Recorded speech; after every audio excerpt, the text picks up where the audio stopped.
তাৎক্ষণিকভাবে সহযোগিতা সহ পরবর্তীতে রিহেবিলিট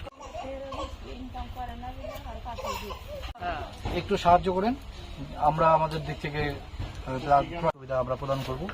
তো এর পাশাপাশি আমরা এই দেওয়ার আমাদের ত্রাণ মন্ত্রণালয় থেকে আমরা যতটুকু সাহায্য দিতে পারবো।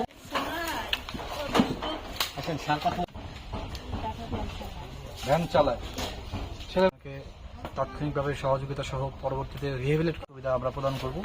তো এর পাশাপাশি আমরা এই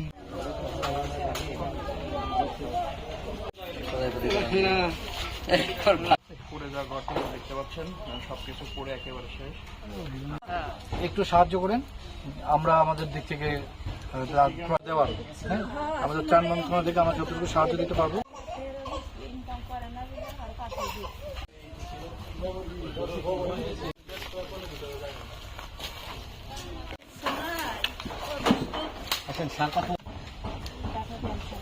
ভ্যান চালায় ছেলে,